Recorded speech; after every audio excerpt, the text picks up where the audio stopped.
Conservative actor exposes Hollywood's dirty secret and leaves the Daily Wire's Matt Walsh speechless while he was doing so.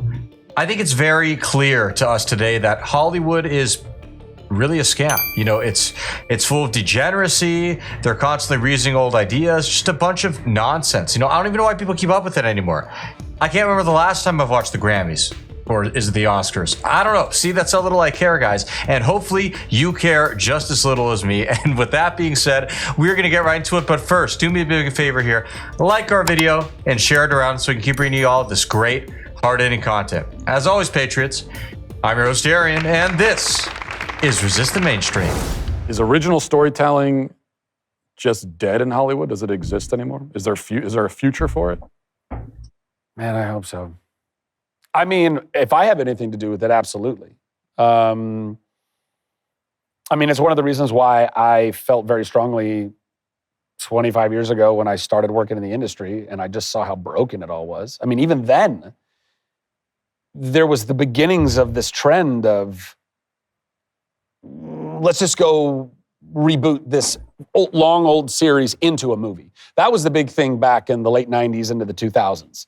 Right, that was the kind of the beginnings of the reboots was, well, we're not going to just remake a movie or whatever, or bring back a whole TV show. We're just going to find IP that people knew from TV, and then we'll give it a new skin, a new cast, and we'll make it a movie event. And I remember looking at that, and I was like, and by the way, which is not to say that every remake or sequel or, reimagining is bad. I think that there's been some really cool sequels and really cool reimaginings and reboots. It's when that is becoming more and more, as you're saying, more and more the well that's being drawn from. And I think that's because more and more, I don't know exactly when it started.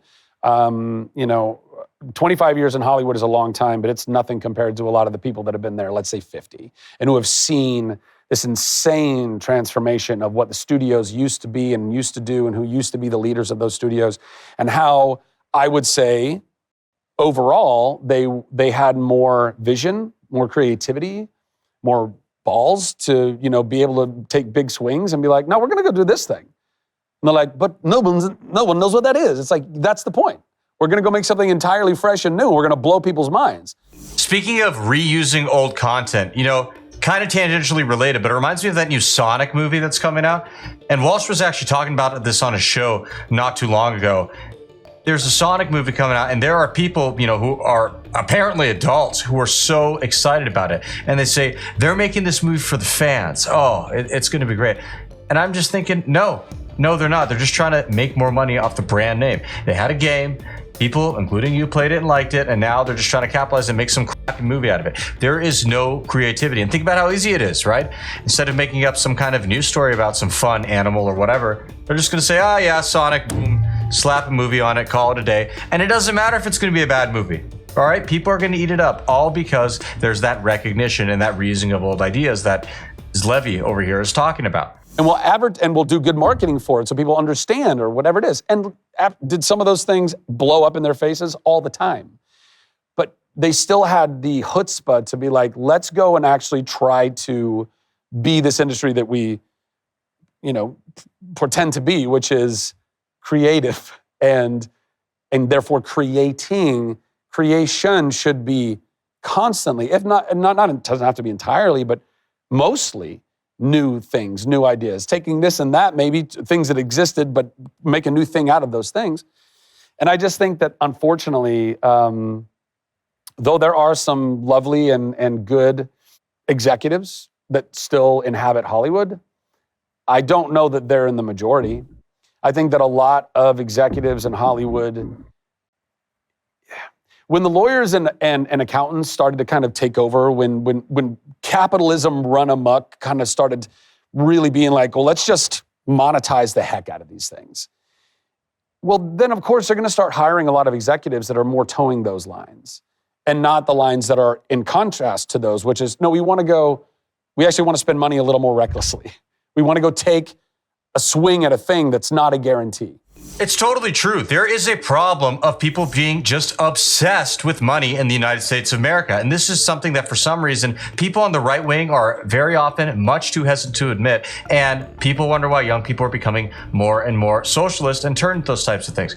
There's too much emphasis on money. I'll give you a great example. All right. American architecture nowadays, especially in the West Coast, is hideous.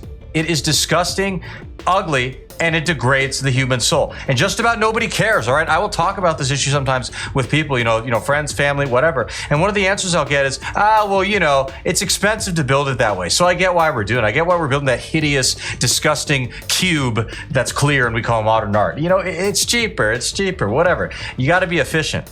Are you kidding me? Is GDP more important than human beings and their flourishing? It's outrageous, okay? Yeah, I'm getting sick of this. I want to know what you guys think, all right? So comment below, is modern American architecture ugly and should we do something about it? I want to hear your thoughts.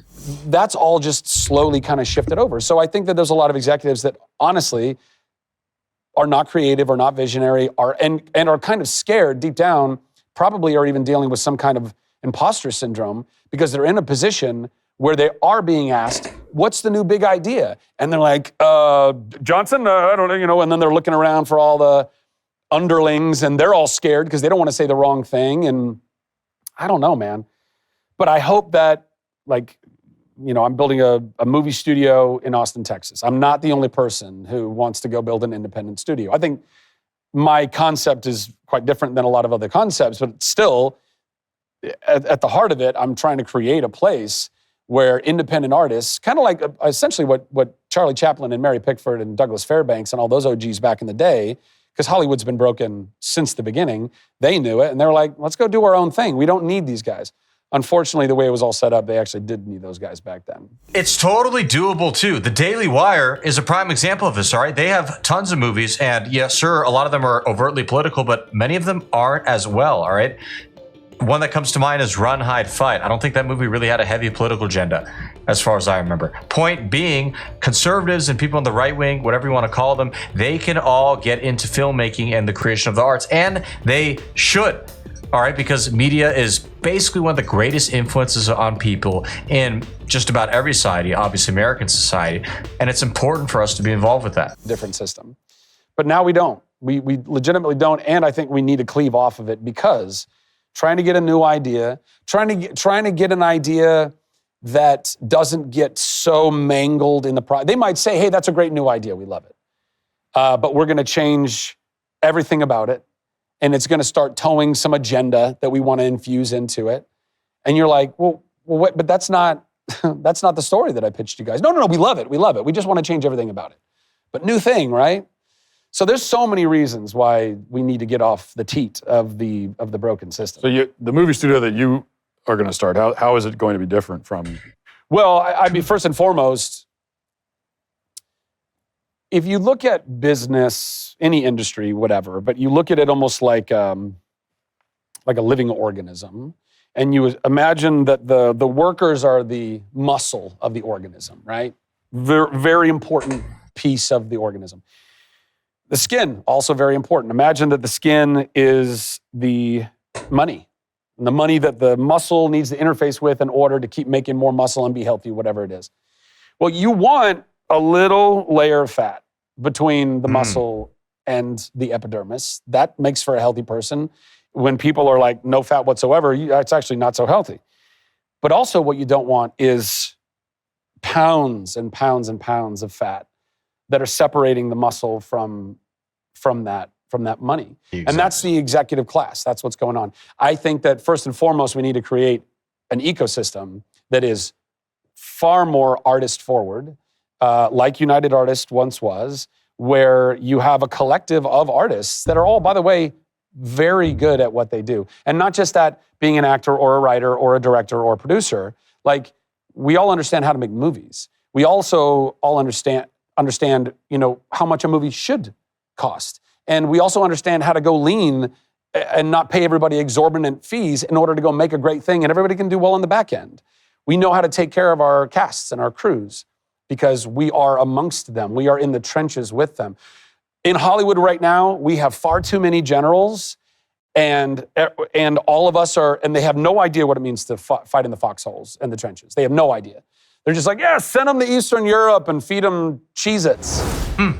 Gives you some stuff to think about, doesn't it? What do y'all think? If you enjoyed the video, guys, and you want to see more, please hit that subscribe button down below. Let us know your thoughts on Zach Levi, Matt Walsh. We want to hear it all, and we'll see you again soon.